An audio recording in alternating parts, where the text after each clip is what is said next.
Catherine Mills, 38 years old, worked as a senior attorney for one of Chicago's most prestigious law firms. 3 months ago, on what should have been the most romantic night of her life, her 10th wedding anniversary, her husband got down on one knee at the city's most exclusive restaurant and proposed to another woman, right in front of her. But what that arrogant bastard didn't know was that their waiter wasn't just any waiter. And what happened next didn't just save her marriage. It destroyed his entire carefully constructed lie and exposed a conspiracy so twisted it made headlines across 3 states. She was going to tell exactly how a random act of kindness she'd forgotten about came back to save her life, how one folded napkin brought down a con artist, and how the most humiliating moment of her existence became the most empowering night she'd ever experienced. What she did in the 48 hours that followed changed everything. Before she told this story, she needed her viewers to do something for her. Hit that like button right now, subscribe to this channel, and drop your location in the comments below. She wanted to know where people were watching from, because what happened to her could happen to anyone, anywhere. Trust her on that. Now, let her take you back to the beginning, to a rainy Tuesday afternoon in October 10 years ago. Catherine met Marcus Thompson at a charity gala for underprivileged youth in downtown Chicago.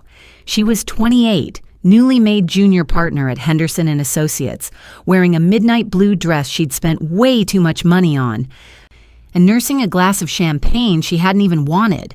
She'd only attended because her senior partner insisted all associates show face at these events. The ballroom at the Peninsula Hotel was stunning. Crystal chandeliers, floor-to-ceiling windows overlooking Michigan Avenue, hundreds of Chicago's elite pretending to care about underprivileged youth while writing tax-deductible checks. She was doing her social duty, making small talk with potential clients when she saw him. Marcus was standing by the auction tables, examining a vintage watch with this intense focus that made her curious. He had this presence about him. Tall, around 6'2", with dark hair graying slightly at the temples, wearing a perfectly tailored charcoal suit. When he caught her looking, he smiled, and she swore her heart actually skipped a beat. He asked if she was bidding on the watch. She admitted she didn't even wear watches. She was just there for the free champagne and the tax write-off. He laughed, a genuine full laugh that made his eyes crinkle at the corners. Honest, he said. He liked that. He introduced himself as Marcus. She told him her name was Catherine, and that she was only honest when she'd had champagne. Then he should keep her glass full, he replied. He signaled a passing waiter, grabbed 2 fresh flutes, and handed her one. To honesty, he said. They spent the next 3 hours talking, completely forgetting about the auction, the other guests, the fundraiser they were supposed to be supporting. He told her he was an investment consultant specializing in helping nonprofits manage their endowments. He'd grown up in Boston, moved to Chicago for business school at Northwestern, and stayed because he fell in love with the city. The architecture, the lake, the neighborhoods, even the brutal winters. He asked about her work and actually listened, really listened, when she talked about the corporate merger cases she was handling. He asked intelligent questions, wanted to understand the nuances of securities law, seemed genuinely interested in the intellectual challenge of it all. He observed that she loved it. Not just the work, but the fight, the competition. She asked if it was that obvious. Her whole face lit up when she talked about winning emotion, he said. It was beautiful. No one had ever called her competitive streak beautiful before. When the gala ended, he walked her to her car in the parking garage. The October air was crisp, and she remembered pulling her shawl tighter around her shoulders. He immediately shrugged off his suit jacket and draped it over her. She protested that he didn't have to do that. He knew he didn't have to, he said. He wanted to. They stood by her car, and there was this moment where she thought he might kiss her. Instead, he just smiled and said he knew this was forward, but he'd really like to see her again. Dinner? Somewhere without a charity auction? She gave him her number without hesitation. Something about him felt safe, stable, real. Their first date was at a small Italian restaurant in Lincoln Park called Riccardo Trattoria. He showed up 15 minutes early with a single white rose. When she arrived, he stood up immediately, pulled out her chair, and told her she looked stunning. They talked for 4 hours, until the staff started stacking chairs around them. He told her about his mother, Eleanor, who'd raised him alone after his father died of a heart attack when Marcus was 12. She'd worked 2 jobs, daycare center during the day, waitressing at night to put him through school. He said she never complained once. Not once. She just did what needed to be done. Everything he was, he owed to her. Catherine told him about her own childhood, growing up in Milwaukee with parents who'd expected her to become a doctor, not a lawyer. He asked why law. Because she watched her aunt lose everything in a divorce when she was 12, she explained. Her lawyer was terrible. Lazy, unprepared, didn't fight for her. She got destroyed in court, lost her house, barely got custody of her kids, had to start over at 40 with nothing. Catherine decided that day that she'd help people who couldn't help themselves, that she'd be the kind of lawyer who fights. He reached across the table and took her hand. "That's beautiful, Catherine," he said. "Really beautiful." The courtship was like something out of a romance novel. Marcus would send flowers to her office with handwritten notes, not just roses, but things he'd learned she loved. Peonies, white tulips. Once a single bird of paradise because she'd mentioned she'd seen them in Hawaii and thought they were stunning. He learned she loved old movies, so he'd surprise her with tickets to classic film screenings at the Music Box Theater. They saw Casablanca under the stars at the Outdoor Summer Series. They watched His Girl Friday and laughed at the rapid-fire dialogue. They got popcorn and Milk Duds and sat in the back row holding hands like teenagers.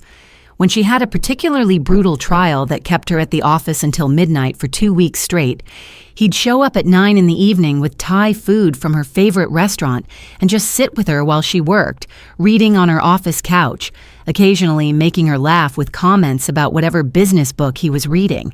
He'd read something aloud, something about synergizing paradigm shifts to maximize stakeholder engagement. "What does that even mean?" he'd ask. "It means someone got paid too much to write business jargon." She'd laugh despite her exhaustion. 6 months in, he took her to Boston to meet his mother, Eleanor. She lived in a modest house in Dorchester, filled with photos of Marcus at every age. Gap-toothed kid, awkward teenager, college graduation, business school. She was everything he'd described. Warm, funny, with this fierce love for her son. She made them a huge Sunday dinner. Pot roast, mashed potatoes, the works. Over dessert, she pulled Catherine aside in her kitchen and said she'd never seen Marcus this happy. He talked about her constantly. Catherine this, Catherine that. She was good for him. Catherine admitted he was good for her, too. Eleanor said he was planning something big. She could tell. That boy had been in love with Catherine since their first date. Called her at midnight, woke her up, just to tell her he'd met the woman he was going to marry. Catherine laughed, but her heart was racing. She started to protest that it was early. "That's Marcus," Eleanor interrupted. "When he knows, he knows." They got engaged on a beach in Turks and Caicos exactly 1 year after they met. He'd planned this elaborate sunset proposal, rented a private section of beach, arranged for a photographer to capture the moment. But then it started raining, not a light drizzle, but a tropical downpour. They both ended up laughing and soaking wet, makeup running, hair plastered to their heads. He dropped to one knee right there in the downpour, rain streaming down his face. "Catherine Eleanor Mills," he shouted over the sound of rain hitting sand, "I have loved you from the moment you told me you were only at that gala for the tax write-off. You're brilliant and beautiful and fierce and funny, and I want to spend every day for the rest of my life making you laugh. Will you marry me?" She said yes before he'd even finished the question. The ring was perfect. A simple platinum band with a princess-cut diamond, elegant without being ostentatious. The wedding was perfect too. Small ceremony at the Chicago Botanic Garden in September. Just 75 guests, all the people who mattered most. She wore her grandmother's pearls. Her mother cried. Marcus cried when she walked down the aisle. Actually cried, tears streaming down his face. His best man David gave a toast about how Marcus had called him at 2 a.m. after their first date, saying, "Dave, I just met the woman I'm going to marry. I know it sounds crazy, but I've never been more certain of anything." And watching them together, David continued, raising his glass. "I've never seen Marcus more right about anything." To Marcus and Catherine. Their honeymoon in Santorini was magical. They spent 2 weeks exploring whitewashed villages perched on cliffs, eating fresh seafood at tavernas, overlooking the Aegean, and planning their future. They wanted kids. 2, maybe 3. They'd buy a house in Oak Park with a big backyard, a porch for morning coffee. They'd travel every year. They'd grow old together, become one of those couples who still held hands in their 70s. The first 3 years of marriage were everything she'd dreamed of. Marcus was supportive when she made senior partner at 32, throwing her a surprise party at their favorite restaurant and giving a speech about how proud he was, how he'd known from day one that she was destined for greatness. She supported him when he started his own consulting firm, helping him review contracts, set up his business structure, using her legal knowledge to give him advantages. They were a team. Partners in every sense of the word. They had Sunday morning rituals, reading the Tribune together over coffee, taking long walks along Lake Michigan, cooking elaborate brunches while listening to jazz. They had inside jokes and shared dreams. They had the kind of partnership she'd always watched other couples have and wondered if she'd ever find. One night, lying in bed after making love, he turned to her and asked if she knew what the best part of being married to her was. She asked what? Everything, he said. Just everything. Every morning he woke up and couldn't believe he got to do this. He got to be married to her. How did he get this lucky? She kissed him. They both got lucky, she said. She believed that, with everything she had, she thought she'd found her person. Her forever, the one who would be there through everything. Career challenges, family emergencies, aging, sickness, all of it. She thought she'd found someone who would never, ever betray her. She thought wrong. The first time she noticed something off was about 6 months before their 10th anniversary. Marcus started working later hours, which wasn't completely unusual. His business was growing. He'd taken on several new clients. But something about it felt different. He'd always been someone who called if he was running late. Suddenly, she'd get texts instead, brief, distracted texts, meeting running long. Don't wait up, client dinner, be home late, emergency conference call with West Coast client. When she asked about his day, his answers became vague. Fine, busy, the usual. The details that used to flow freely, who he'd met with, what challenges they discussed, which clients were being difficult, all of that disappeared. Now she got one-word answers and quick subject changes. She told herself she was being paranoid. She was under stress too, handling a massive class action lawsuit that consumed 70-hour weeks. They were both tired, both stretched thin. Marriage goes through phases, right? This was just a busy season, but then came the phone calls he'd take in the other room. She'd walk into their home office and he'd suddenly wrap up whatever conversation he was having. "Listen, I need to go. Talk later." Then he'd look at her with this slightly startled expression, like she'd caught him doing something wrong. She'd ask if everything was okay. "Yeah, just a difficult client," he'd say. You know how it is. She knew how it was. But something about his body language, the way he'd turned his phone face down on his desk, the way his shoulders tensed when she entered the room, made her stomach twist. Her best friend Rachel noticed it before she did.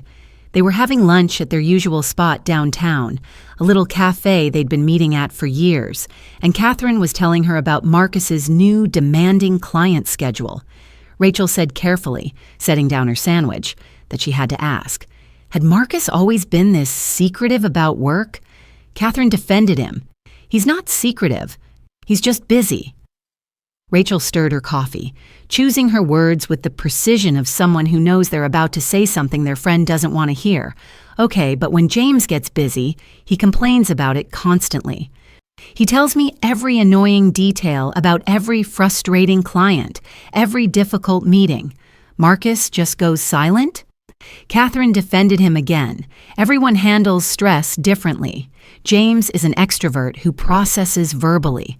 Marcus internalizes. But Rachel's words stayed with her, lodged in her brain like a pebble in her shoe. Uncomfortable. Impossible to ignore. The second incident happened 3 months before their anniversary. She was leaving the office early, rare for her because she'd won her case and actually felt like celebrating. She called Marcus to see if he wanted to meet her for an impromptu dinner. His phone went straight to voicemail. Odd, but not unprecedented. She tried his office line. No answer. On a whim, and this is when she should have known something was deeply wrong because she'd never checked up on him before, she drove past his office building downtown. His car wasn't in his assigned spot in the parking garage.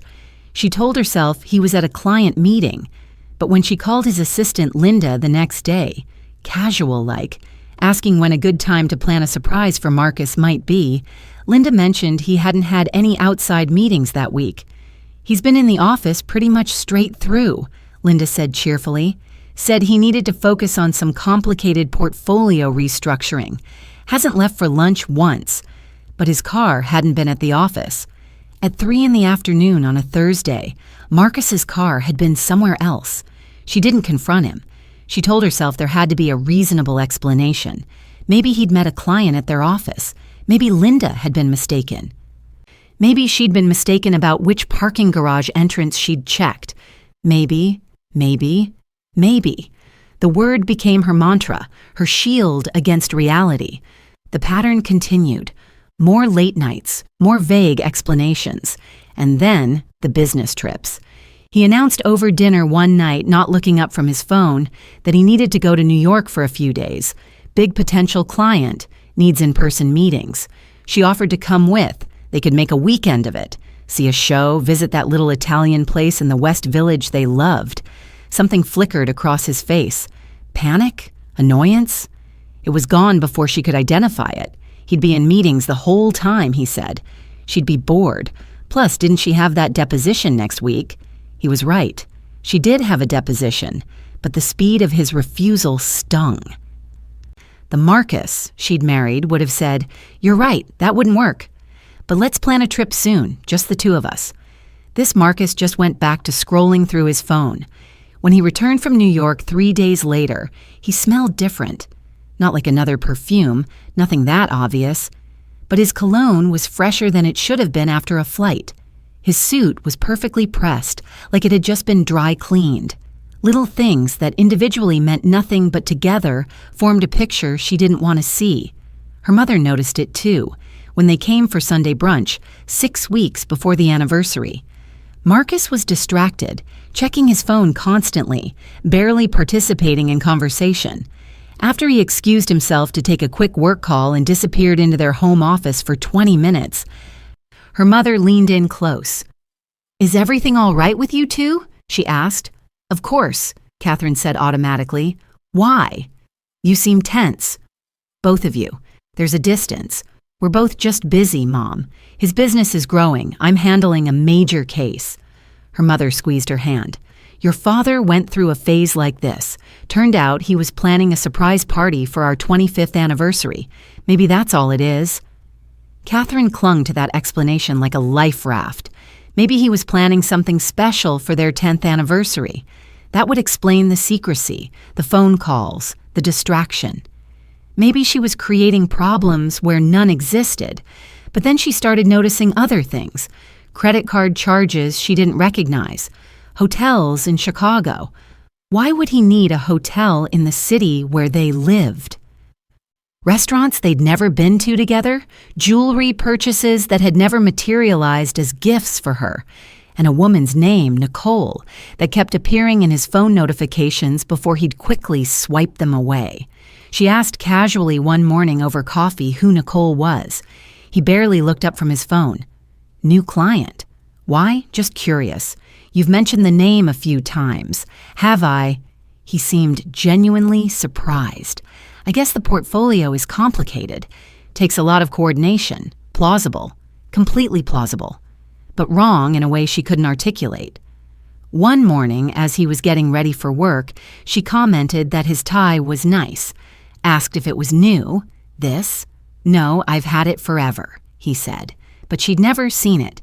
She did all their laundry. She knew every item in his closet, every shirt, every pair of socks. This tie, charcoal with subtle silver threads, was new.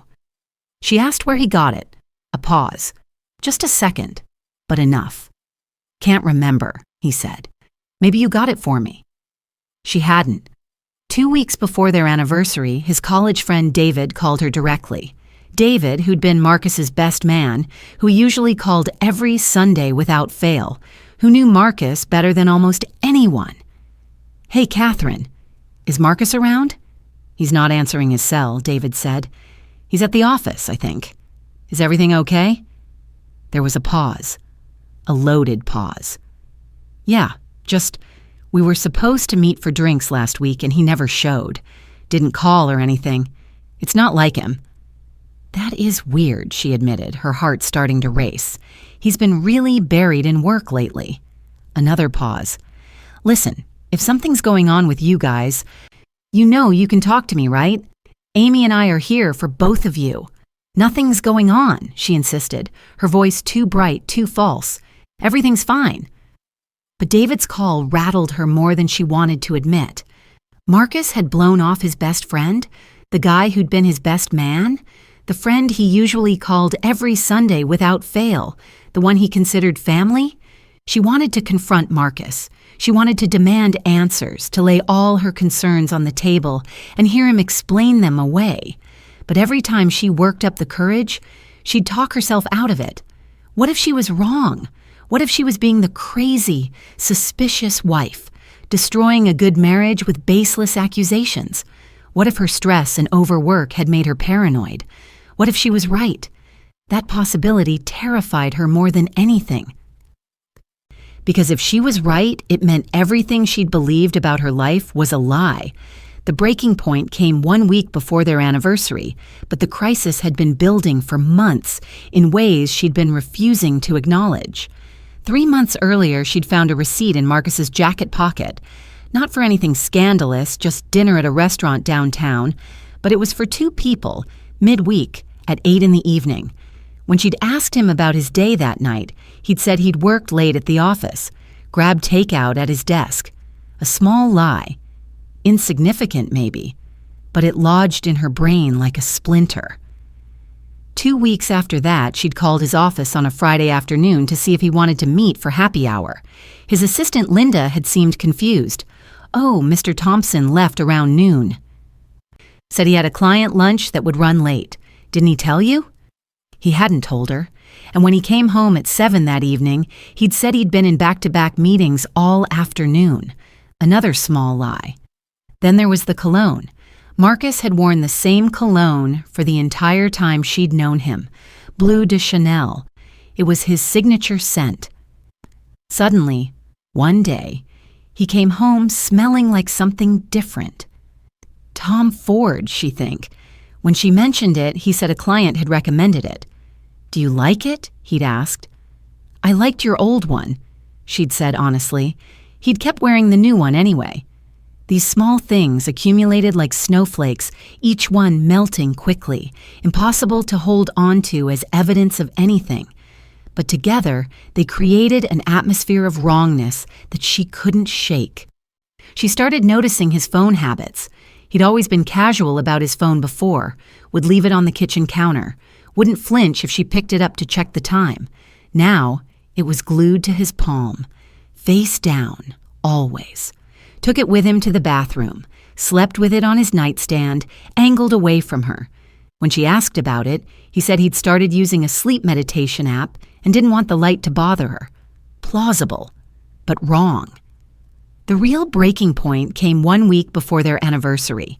She came home early from a settlement conference. They'd reached an agreement faster than expected and found Marcus in their bedroom on his phone. The door was partially closed, but she could hear his voice, low and warm in a way he hadn't spoken to her in months. I know, baby, I know. Just 1 more week. And everything changes. I promise. This is almost over. Baby. He'd called someone baby. She stood frozen in the hallway. Her hands started shaking. Her attorney brain was already cataloging evidence, building a case, but her heart was just breaking. Actually breaking, like she could feel something fundamental inside her fracturing. She doesn't suspect anything, he continued. The reservation is set. 7th anniversary, she thinks. It's perfect. Trust me. He thought their anniversary was their 7th, not their 10th? Or was he talking about someone else's anniversary? She backed away silently, went downstairs, and left the house. She sat in her car in the driveway for 20 minutes, trying to breathe, trying to think. Her chest felt tight, like someone had their hands wrapped around her ribcage, squeezing. She'd prosecuted fraud cases where victims described feeling like their reality had shattered. She'd always understood it intellectually. Now she understood it viscerally. Everything she thought she knew was a lie. 10 years of marriage, a decade of Sunday morning pancakes and inside jokes and shared dreams, all of it built on sand.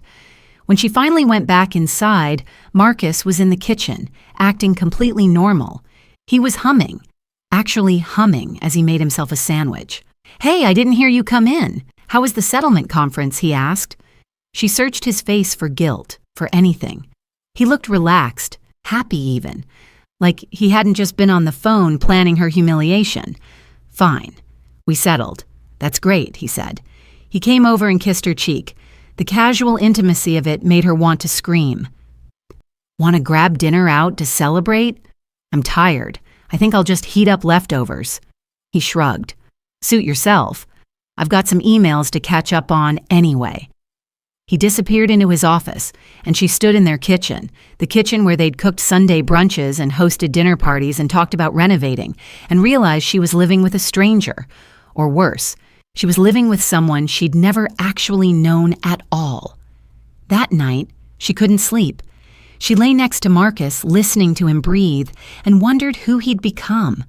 Or maybe wondered who he'd always been, beneath the mask she'd mistaken for his real face. Had any of it been real? Their first date, when he'd brought her a white rose, their engagement in the rain, their wedding, where he'd cried when she walked down the aisle? Or had she just been a convenient cover story, a respectable wife for an ambitious man's career, someone to play house with until someone better came along? The thoughts spiraled through her mind like poison, contaminating every good memory she had. The next morning, she did something she'd never done before. She checked his phone. She waited until he was in the shower, then grabbed it from the nightstand. Her hands were shaking so badly she could barely enter his passcode. Their wedding date. The irony wasn't lost on her. She found exactly what she was looking for and desperately didn't want to see. Messages to Nicole M., hundreds of them. Going back 8 months. Can't wait to see you tomorrow. Last night was incredible. Soon, baby. Soon you'll be the only Mrs. Thompson. The ring is perfect. You're going to love it. She scrolled through photos. Her. She was beautiful. Blonde, younger than Catherine, with one of those perfect Instagram faces. Pictures of them together at restaurants Catherine had never been to. A selfie of them in bed, her wearing his shirt. His shirt. Actually, her shirt. The Northwestern Law shirt she'd bought him years ago. There were messages about her, about Catherine, about how she was married to her job, how she was cold, how she wouldn't even notice if he left. Messages planning dates while Catherine was working late on cases. Messages about how he'd found real love and just needed to handle the logistics of leaving her. She was the logistics. A decade of marriage reduced to logistics. And then she found the document, a PDF saved to his cloud storage. Marcus Thompson, Asset Distribution Plan. It was a detailed financial breakdown. Their joint accounts, her retirement fund, the house, everything they'd built together over 10 years, and a plan to drain it all before filing for divorce. He'd calculated that if he waited until after their 10th anniversary, certain financial protections kicked in under Illinois law. He wanted to move money before that happened. He wanted to propose to Nicole at their anniversary dinner, establishing a public timeline that he'd fallen in love after discovering their marriage was already over, to protect himself from any claims of adultery affecting the divorce settlement. He was setting her up, financially, emotionally, publicly.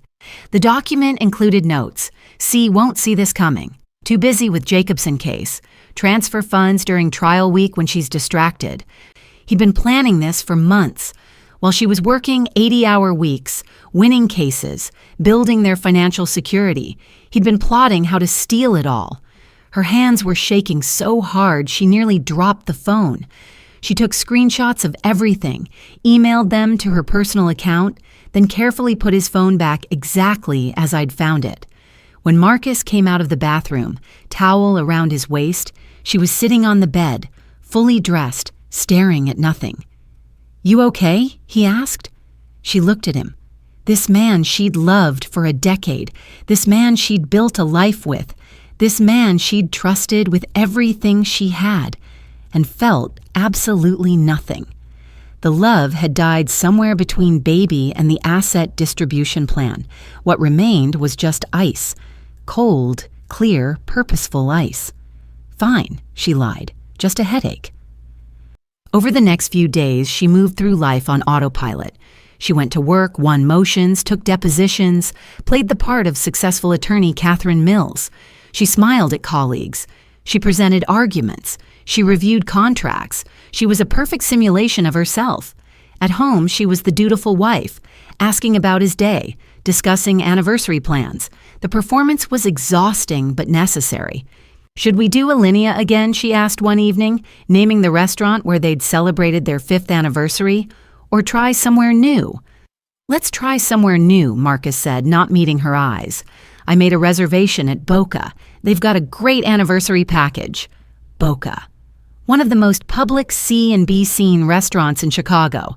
Of course, he'd chosen somewhere with maximum witnesses. He wanted their breakup to be public, documented, visible. Proof that he'd ended things properly before moving on to Nicole. "Sounds perfect," she said, her voice steady despite her racing heart. She spent those days planning too, but not anniversary plans. She called her senior partner, Mitchell Henderson, and asked for a private meeting. "Mitch, I need legal advice, personal legal advice." His expression shifted from friendly to professional instantly. "Talk to me." She told him everything, showed him the screenshots, watched his face harden as he read through Marcus's asset distribution plan. "Catherine, as your employer and your friend, I'm telling you right now, you get ahead of this. Today. We freeze accounts, we file protective orders, we establish your claim to everything before he can move a single dollar. I know. But I want something else first." "What?" "I want him to think he's winning, right up until the moment he's not." Mitch leaned back in his chair, studying her. "What are you planning? You know the Jacobson case? The one where we proved financial fraud by letting the defendant think he'd gotten away with it, then presented evidence at exactly the right moment for maximum impact? Catherine, I want evidence that's irrefutable. I want to catch him in the act, and I want witnesses." Mitch was quiet for a long moment. Then he smiled, the same smile she'd seen him give opposing counsel right before destroying them in court. "All right. Let's build your case." She spent the next 3 days gathering evidence with the precision she'd bring to any major litigation. She hired a private investigator who confirmed what she already knew. Marcus and Nicole had been seeing each other 3 times a week for 8 months. She worked at his firm. She was 29 years old. She thought he was separated, planning to divorce his emotionally distant wife. Catherine documented every joint account, every asset, every investment. She made copies of tax returns, property deeds, business records. She built a file that would make any divorce attorney weep with joy. But more than that, she planned her anniversary dinner. She called Boca and asked to speak to the manager. His name was James, and he'd been the sommelier at her wedding. He remembered her. "Mrs. Thompson, how can I help you?" "James, I need to ask you for something unusual and possibly a little vindictive." She told him what she suspected would happen at dinner. She told him what she wanted him to do in response. There was a long pause. Then James said, "Mrs. Thompson, I have been working in fine dining for 20 years. I have seen marriage proposals, breakups, business deals, and one memorable fist fight over a bottle of 1947 Chateau d'Yquem. What your husband is planning? That's new levels of cruelty. Can you help me?" "Oh, I can do better than help you. I'm going to make this the most memorable anniversary dinner Chicago has ever seen." The day before their anniversary, she did one more thing. She called Eleanor, Marcus's mother. "Catherine, I've been meaning to call you. Marcus told me you two are having anniversary dinner at Boca tomorrow night. How romantic."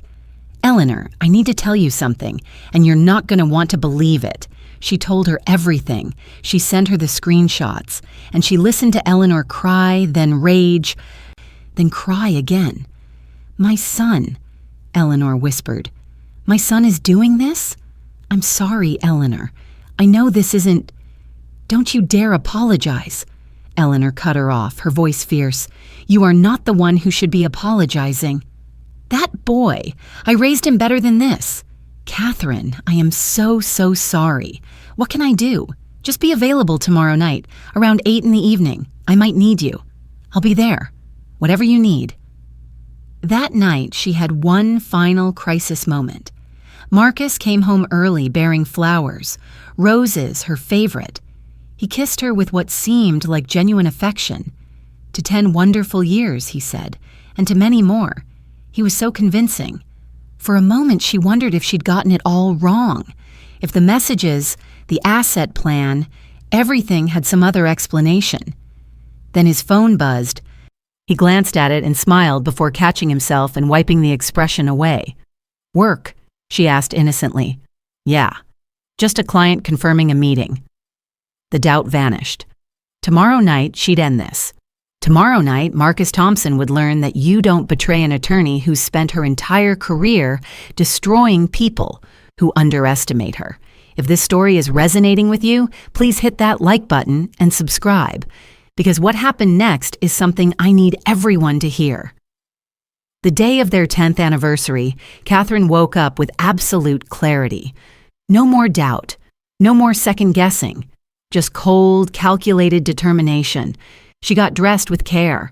She chose a deep burgundy dress, elegant, expensive, the kind of thing you wear when you want to look untouchable. She did her makeup flawlessly. Diamond earrings Marcus had given her for their 5th anniversary.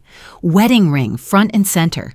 If she was going to be humiliated publicly, she was going to look absolutely perfect while it happened. Marcus was nervous at breakfast. Kept checking his phone, adjusting his tie, barely touching his coffee. "Big day," she said mildly. He looked up sharply. "What?" "Our anniversary. 10 years. Big milestone." His relief was visible. "Right. Yeah. I'm looking forward to tonight," she bet he was. At the office, she made final preparations.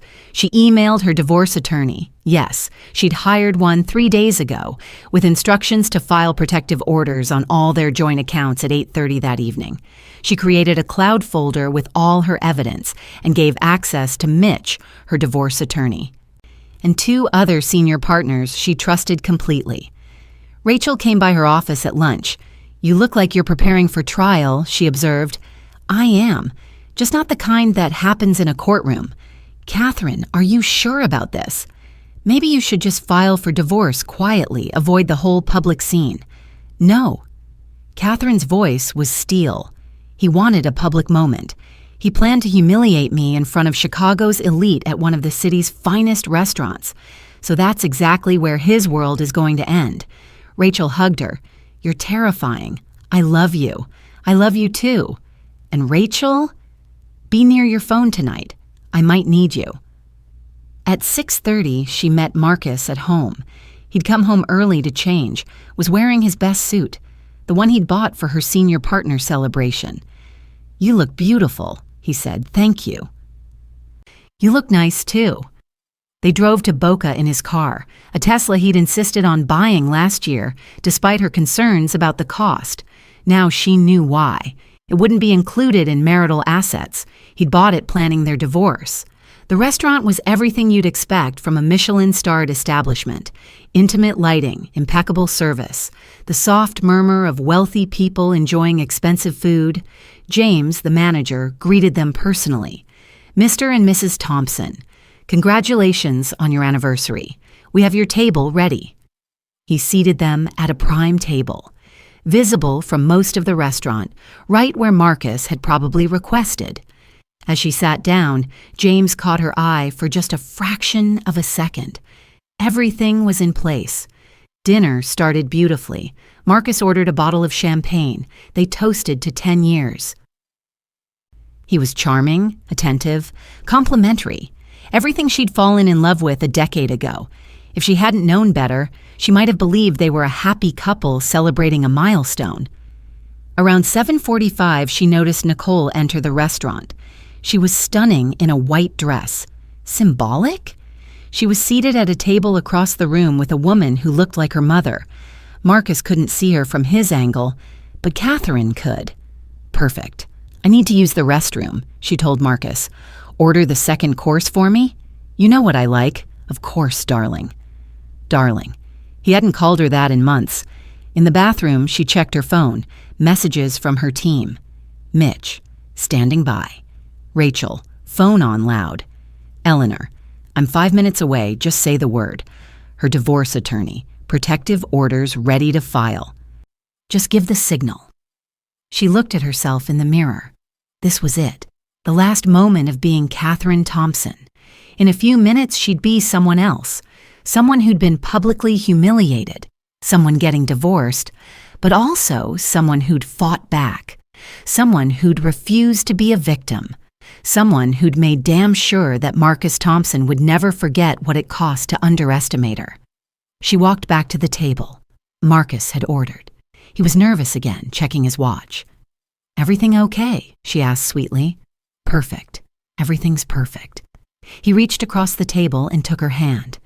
"Catherine, these 10 years have been incredible.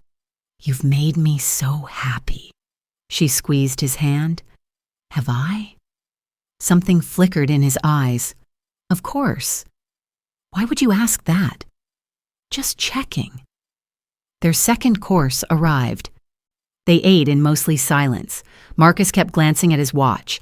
8:15, 8:20, 8:25. At precisely 8:30, Marcus put down his fork and cleared his throat.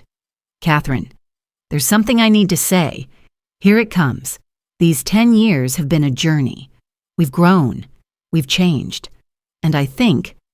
That's when James appeared at their table, along with another waiter carrying a small silver tray. "Excuse me, Mr. Thompson, but there's been a delivery for Mrs. Thompson. Marked urgent." Marcus looked confused.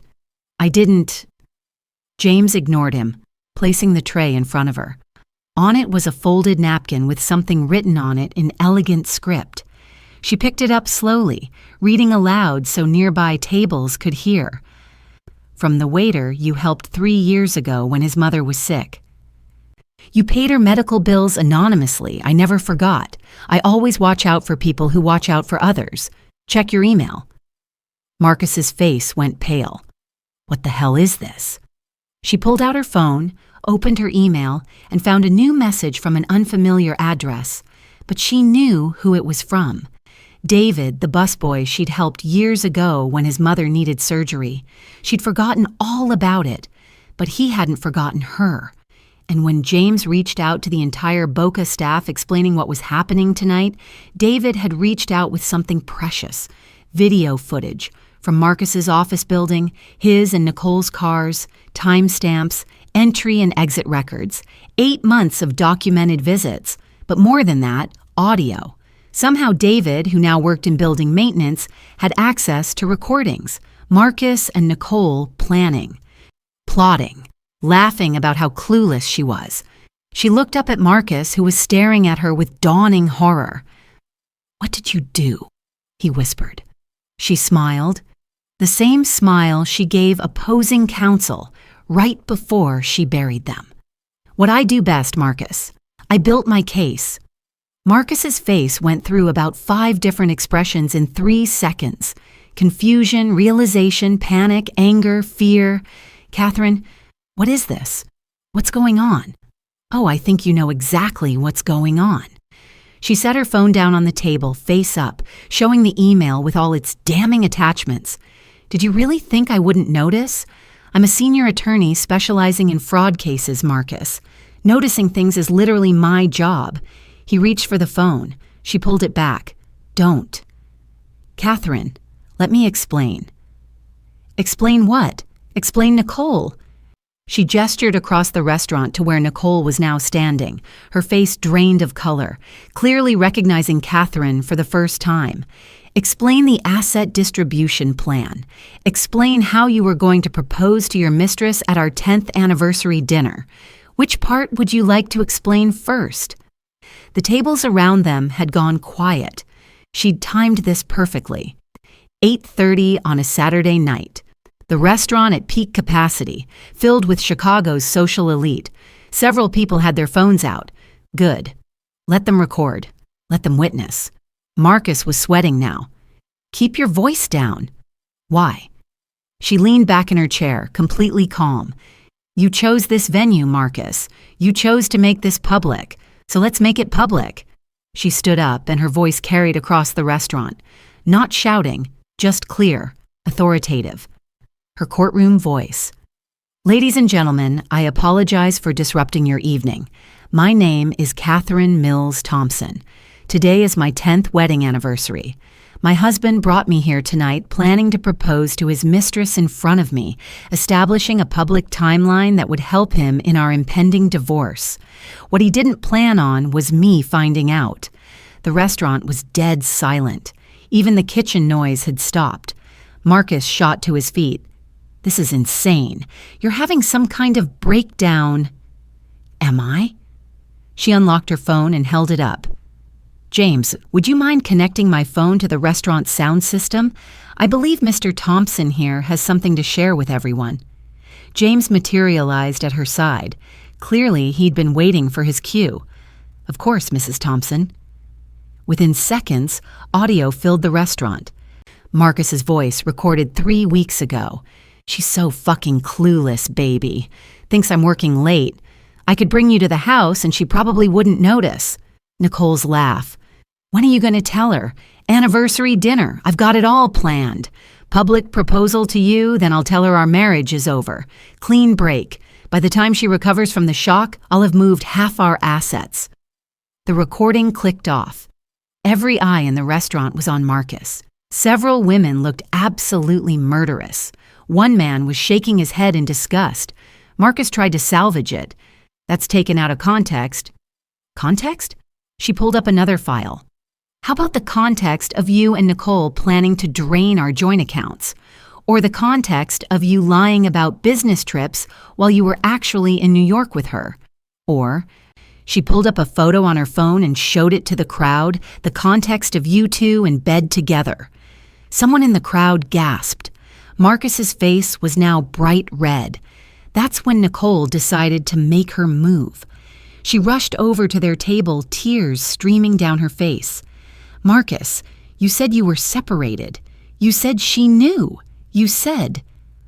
Oh, honey, Catherine said, not unkindly. I didn't know anything. He lied to both of us. Nicole turned to Marcus, and Catherine watched her face crumble as she realized the truth. You're still married?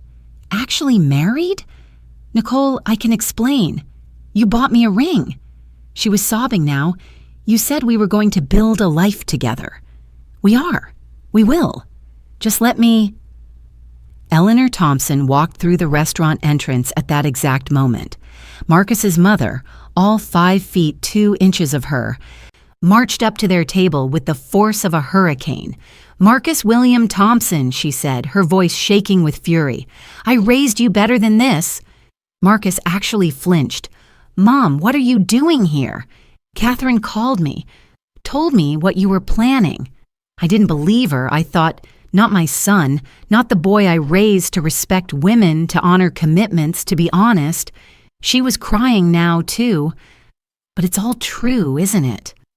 Mom, don't. She held up her hand. Don't you dare try to explain this away. You plan to humiliate your wife, this incredible woman who has supported you, loved you, built a life with you in public. For what? For her? She gestured at Nicole, who looked like she wanted to disappear into the floor. Then Eleanor turned to Catherine. Catherine, I am so sorry. If I'd known, if I'd suspected. You have nothing to apologize for, Catherine said gently. You raised a good man. He chose to become something else. Here's what's going to happen, Catherine said, turning back to Marcus. While we've been having this lovely conversation, my attorney has filed protective orders on all our joint accounts. You can't touch them. At 9 Monday morning, I'm filing for divorce on grounds of adultery and fraud. I have 8 months of evidence, financial records, and now about 200 witnesses who just heard you admit to planning financial fraud. You can't. I can, and I will. The house? It was purchased with my money before we married. You'll get nothing. Your business? I helped you build it, which means I'm entitled to half its value. The retirement accounts? You won't see a penny of mine. And that asset distribution plan you made? I'm submitting it as evidence of your intent to defraud me. Your own documents will destroy you in court. Marcus sat down heavily, his face ashen. He'd planned every detail of his betrayal, but he'd never planned on getting caught. Oh, and Marcus. She leaned in close. You remember Mitchell Henderson, my senior partner? He's also one of the top divorce attorneys in Illinois. He's already agreed to represent me, pro bono, as a favor. Because unlike you, I've spent 10 years building relationships with people based on respect and honesty. She picked up her purse and looked at Eleanor. Would you like to get real dinner somewhere else? I hear Gibson's is lovely this time of night. I would love that, Eleanor said, linking her arm through Catherine's. They walked out of Boca together, leaving Marcus sitting at their anniversary table, surrounded by strangers who'd witnessed his complete annihilation. Behind them, she could hear Nicole crying and someone calling the police. Apparently making a scene in a Michelin-starred restaurant was grounds for removal. As they stepped outside into the cool October air, Eleanor squeezed her arm. You're magnificent, you know that? I learned from the best lawyers, and the best mother-in-law, ex-mother-in-law soon. No, Catherine said firmly. You're not responsible for his choices. We're still family, Eleanor, if you want to be. Eleanor hugged her tight, always. The divorce took 6 months, but it might as well have been 6 minutes for how completely she destroyed Marcus legally. The day after their anniversary disaster, the story went viral. Someone in the restaurant had recorded the whole confrontation and posted it online. Within 48 hours, she had 1 million views. Within a week, she had 3 million. News outlets picked it up. Attorney destroys. Cheating husband at anniversary dinner became a headline across multiple platforms. Marcus's business started collapsing immediately. Clients were dropping him left and right. Turns out people don't want investment advice from someone who's proven himself to be fundamentally dishonest. If you'll lie to your wife of 10 years, what won't you lie about? His LinkedIn was flooded with comments. His business reviews tanked overnight. Partners at other firms started distancing themselves. The Chicago financial community is smaller than people think, and Marcus Thompson had become toxic. Nicole left him immediately, of course. She gave a statement to Catherine's attorney confirming everything. The lies, the timeline, the promises he'd made. She'd been played too, and she was smart enough to recognize she'd dodged a bullet. She sent Catherine a private message apologizing, saying she'd had no idea they were actually together, that he'd told her they'd been separated for over a year. Catherine didn't respond, not because she blamed her. Nicole was a victim too, but because she was done with anyone connected to Marcus Thompson. The court proceedings were almost anticlimactic. Marcus tried to fight at first, hired Mitchell Adams, one of Chicago's most expensive divorce attorneys. They threatened to drag things out, to challenge every claim, to make it as difficult as possible. Then Catherine submitted the evidence, all of it. The messages, the recordings, the asset distribution plan showing premeditation and intent to defraud, the financial records showing him moving money into secret accounts, the credit card statements, the hotel receipts, the timeline documented by building security footage David had accessed. 8 months of documented deception, laid out like a prosecutor's case. Mitchell Adams took one look at what she had, and apparently took one look at Mitchell Henderson sitting across from him as her representation, and advised Marcus to settle. "You have no case," she was told, he said. "You have intent to commit fraud documented on your own devices. You have adultery. You have abandonment. If this goes to trial, you won't just lose the divorce. You could face criminal charges for the financial fraud. Settle now. Take what you can get, and consider yourself lucky." The final divorce decree was everything she'd promised that night at Boca. The house remained hers. Marcus got nothing. It had been purchased primarily with her inheritance from her grandmother, and Illinois law was very clear on that. His business was valued at $2.3 million. She got half. He had to buy her out within 18 months or the business would be sold.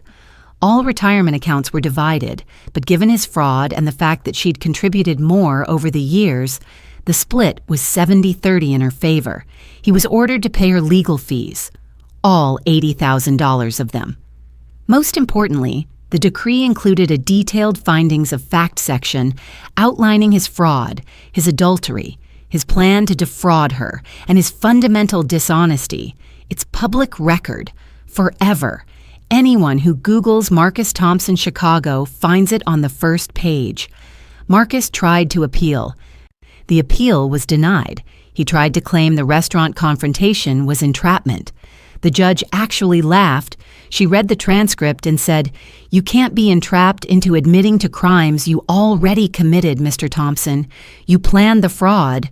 You executed the affair." Mrs. Mills simply had the presence of mind to document your own words. His consulting business collapsed entirely within a year. His reputation in Chicago's financial community was destroyed. Word spreads fast in professional circles, especially when there's video evidence and court documents backing it up. The last she heard, he'd moved to Phoenix and was working for a small regional firm making a fraction of what he'd made here. His mother, her Eleanor, because she'll always be family, told her she hadn't spoken to him in months. "He calls sometimes," Eleanor said over Sunday dinner at Catherine's new brownstone. "Leaves messages saying he's sorry, that he made mistakes, that he wants to rebuild the relationship. But I can't. Every time I think about what he did to you, to his marriage, I can't forgive it." But the legal victory, as satisfying as it wasn't actually the most important thing that came out of this nightmare. The most important thing was what happened with David, the busboy turned building maintenance worker who'd provided the crucial evidence. When she tried to thank him, tried to offer him money, he got emotional. "Mrs. Thompson, you paid for my mother's surgery when we had no options left. $45,000 you gave us anonymously when we were drowning in medical debt and the hospital was threatening to discharge her. You saved her life. You did it expecting nothing in return. When James called the entire Boca staff asking if anyone had any information that might help you, I didn't even hesitate. People who watch out for others deserve protection. She established a fund in his mother's name, the Maria Santos Medical Relief Fund, for families facing medical debt. David helps her run it. They've helped 47 families so far, covering everything from cancer treatments to emergency surgeries. It's become her passion project, the thing she thinks about when she's not winning cases. Eleanor and she have dinner every Sunday.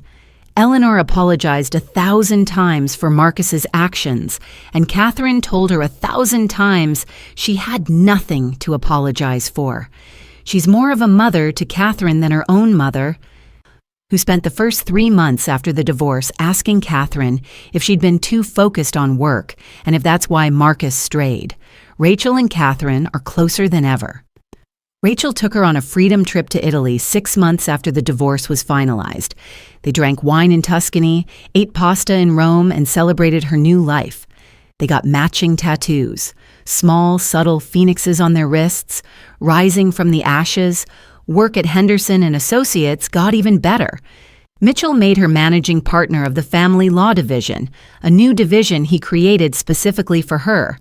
Apparently, her very public victory had made her somewhat famous in divorce circles. Her client list tripled. She now helps other people navigate betrayals like hers, and she's good at it. Really good at it. The house in Oak Park that she and Marcus had bought together. She sold it for $200,000 more than they'd paid. Too many memories, both good and bad, and she wanted a fresh start. She bought a beautiful brownstone in Lincoln Park, closer to work with a rooftop garden where she grows herbs and tomatoes, and sits in the evenings reading case law. It's hers, only hers, and it's perfect. She's not going to lie and say she healed immediately. She had moments of grief for the marriage she'd thought she had, for the 10 years she'd invested in someone who betrayed her so completely. She went to therapy. She cried. She raged. She processed. But through it all, she never once regretted what she did that night at Boca.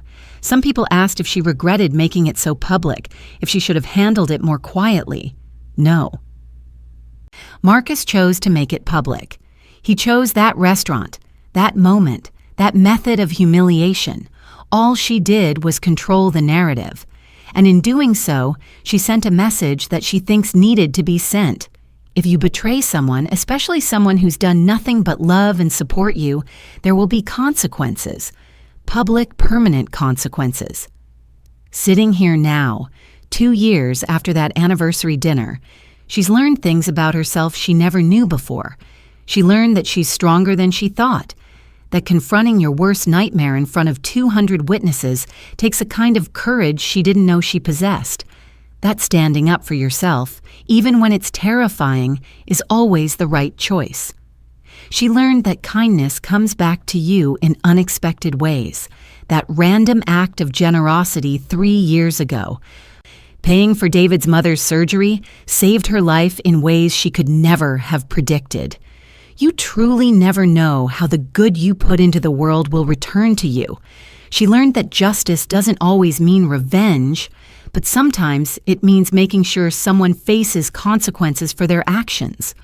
What she did to Marcus wasn't just about hurting him back. It was about ensuring he couldn't do this to anyone else, that there was a public record of his actions, that the next woman who Googled his name would know exactly who she was dealing with. She learned that family isn't always blood. Eleanor chose her over her own son. Rachel stood by her through every ugly moment. Mitch and her colleagues at the firm rallied around her with fierce protective energy. David, a man she'd barely known, gave her the tools to fight back. That's family. She learned that the signs are usually there if you're willing to see them. All those red flags she'd rationalized away, all those moments of doubt she'd suppressed, they were real. Trusting your gut isn't paranoia, it's survival. Most importantly, she learned that you can't love someone into being a good person. Marcus wasn't a good man who made mistakes. He was someone who chose to deceive, to manipulate, to betray. And she learned that it's okay to stop trying to fix people who don't want to be fixed. The woman she is now is different from the woman who walked into Boca that night. She's harder in some ways, more suspicious, slower to trust. But she's also more confident, more sure of her worth, more willing to advocate for herself. She dates sometimes now, cautiously. She's upfront about her past, about her trust issues, about the fact that she's probably going to verify everything you tell her, because once you've been lied to so completely, trust doesn't come easy. Most men find that intimidating. The right one won't. If you're watching this and you're in a situation like she was, if you're seeing red flags, if your gut is telling you something's wrong, if you're being gaslit into doubting your own perception, please trust yourself. You're not crazy. You're not paranoid. You're not overreacting. Document everything. Trust yourself. Build your case. And when the time comes, don't be afraid to fight for what you deserve. Marcus thought he was so clever, so careful, so much smarter than her. But he forgot one crucial thing. She's an attorney who's built a career destroying people who think they can get away with fraud. He brought a betrayal to her 10th anniversary dinner. She brought a decade of litigation experience, a network of allies, and the evidence to bury him. Never underestimate someone just because you've underestimated them before. Thank you for watching her story. If it helped you, if it resonated with you, if you know someone who needs to hear it, please like this video and subscribe to this channel. Drop a comment telling her where you're watching from and whether you've ever had to fight back against betrayal. Remember, you're stronger than you think. You deserve better than someone who lies to you. And sometimes, the best revenge is just making sure everyone knows the truth. This is Catherine Mills, and she's free.